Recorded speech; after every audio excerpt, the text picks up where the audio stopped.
Are there folks in particular that have influenced your leadership style and have inspired you to become the leader you are? I'm really fortunate to have worked at some amazing companies and have had tremendous leaders. I go back to my first job. I was at Philip Morris, which, as a young woman out of school working at a tobacco company, that came with a lot of challenges. And my boss at the time, Steve Parrish, he was the head of corporate affairs. He taught me all about being calm under pressure. And that was a very, very difficult environment, particularly as a 22-year-old girl, right? Learning for the first time what it is to do crisis communications and learn about myself. And as I moved throughout my career, there were women like Christine Elliott. She runs corporate affairs at Moody's now. And she taught me how to balance that being a working mom and how do you give your all at home and give your all at work and make being a working mom part of who you are versus trying to hide it, which sometimes many women do. I think about Charlie Schuler at Cablevision, who really was the master communicator, if I've ever known anyone who could just tell a phenomenal story. And Barry Watkins, who was head of comms at MSG, who has been a mentor of mine for years, who taught me to truly be an advocate for myself.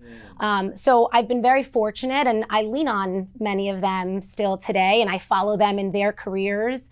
And those are lessons that, I can never forget and I reflect on probably every week. That's awesome. And as you learn from these folks, I'm sure that paying it forward now is top of mind. And how do you kind of incorporate that into, all your busy schedule? There's so much to do.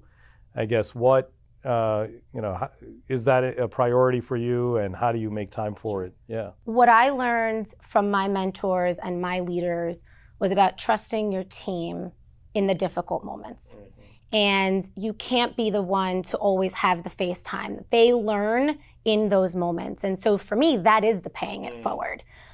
If I constantly am coming in over the top to save a situation or tell folks what to do, they don't learn. I learned trial by fire, and that's a very difficult thing to do in this space. And I think as I consider what paying it forward means for my team, it's about giving them the ability to have that access, to have that influence, and to learn from their own mistakes so that then they have their own self-confidence and trust their judgment, which is what ultimately makes you a better leader and a better communicator. Nice. Well, on communicating, you and I have talked from day one on how critical I view communication, whether it's communicating to our teammates or our customers or, the board or investors and all of our key constituents.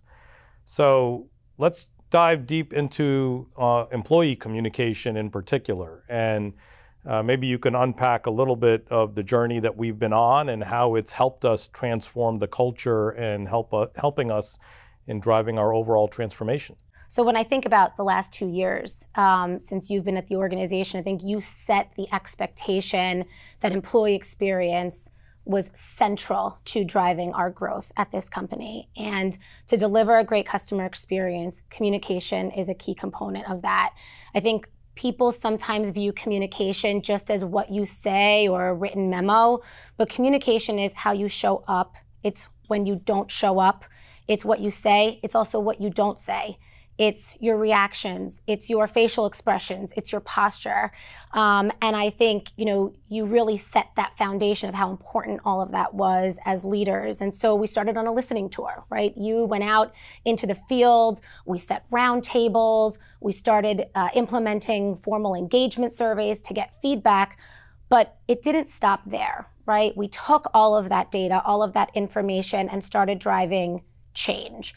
When you look at our NPS improvements, many of the things that we change as an organization is because of the feedback that was received in roundtables. When you think about changes we made with our mobile products, with our point of sale, with some of the technologies we've deployed, we changed our beta program from a product perspective because of feedback we received from our employees in those listening sessions. But then you and the team didn't stop there, right? We went back to the organization and told them what we heard and what we were doing about it. And I think that culture of transparency is what has helped drive, we have 90% engagement in our engagement surveys.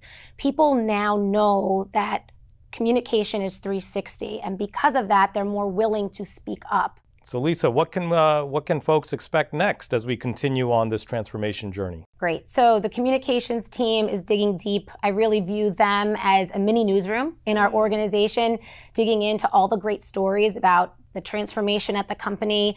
You know, we're doing network upgrades in various communities. We continue to roll out fiber and get our customers onto our fiber network. We've got multiple product launches coming down the pike. So as we think about what's next in comms, it's about finding new ways to tell those stories, to engage our communities, to share externally and internally all the great things that we're doing as an organization as we improve customer experiences, as we continue to drive NPS up, as we continue to make this a great place to work as well for our employees. So you can expect to see more of Optimum out in the news, out in series such as these on LinkedIn, and to hear more from our leaders across Optimum.